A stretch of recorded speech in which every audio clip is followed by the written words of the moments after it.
Mainit na pinag-uusapan ni Christopher Min ang patungkol sa pagtrato ni Daniel Padilla noon kay Catherine Bernardo. Alamin ang buong detalye.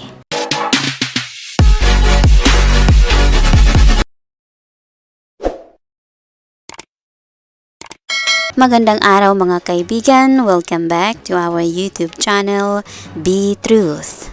Mainit na pinag-usapan ngayon ng Showbiz Now na or SNN ang patungkol sa ginawa di umano ni Daniel Padilla kay Catherine Bernardo. Ito'y pinangungunahan ng isang bitiranang kolumnista na si Christopher Min, kasama sina Romel Chica at Wendell Alvarez. Unang nabanggit nila ni Christopher Min ang patungkol sa naging statement ni Catherine Bernardo sa naging katanungan sa Mega Magazine patungkol sa kung anong kanyang masasabi sa salitang forgiveness. At ito nga'y sinagot ni Catherine na ayon sa kanya, "When I forgive you, it doesn't mean na pwede kang bumalik. I forgive you for my peace of mind, for clarity, and for everything. But it doesn't mean na pwede kang bumalik. It depends." At ayon naman sa naging opinyon ni na Christy na nagpatawad naman si Catherine subalit hindi ibig sabihin na pwede na itong bumalik. Ito'y ginagawa lamang para sa kanyang kaligayahan, kalayaan at kapayapaan.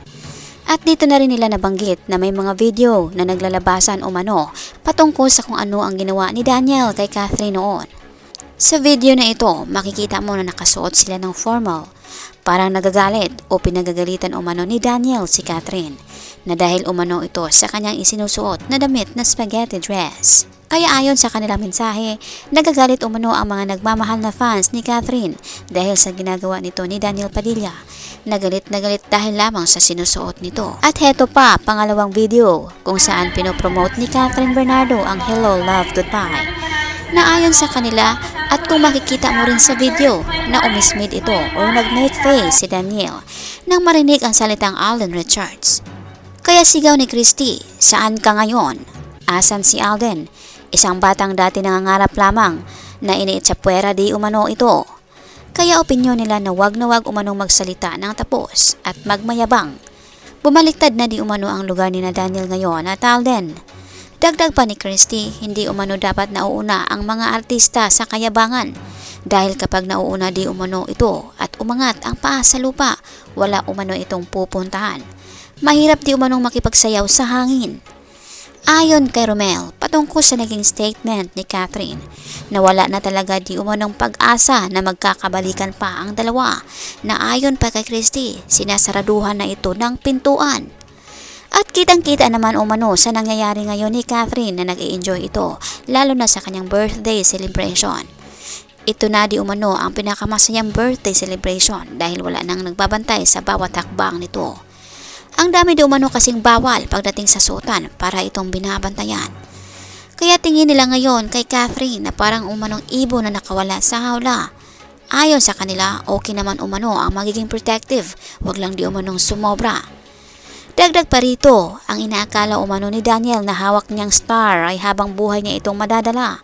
Ayon na nga si Catherine ang star ng buhay niya noon na ngayon ay kumakawala na sa kanya. Mga kaibigan, anong masasabi mo dito? Ano man ang iyong opinyon o komento? Welcome kayo dito.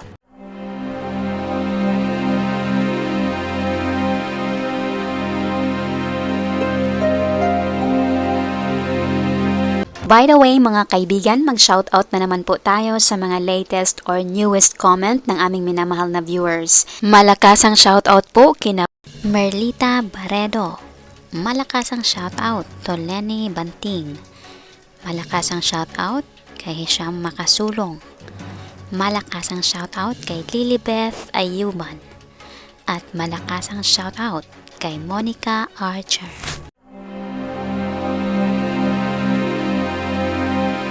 Malakasang palakpak po sa inyong lahat. Marami pong salamat sa inyong pagbibisita at pag-effort na rin na magkomento. Pasalamatan din po namin kayong lahat naming minamahal na viewers.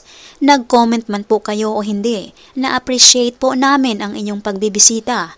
Taos puso po naming pinapasalamatan ang inyong ibinahaging oras upang mabisita ang aming munting channel. Saan man po kayo naroroon, mag-ingat po kayo lagi. Malakasang palakpak po sa inyong lahat. God bless us po at maraming salamat.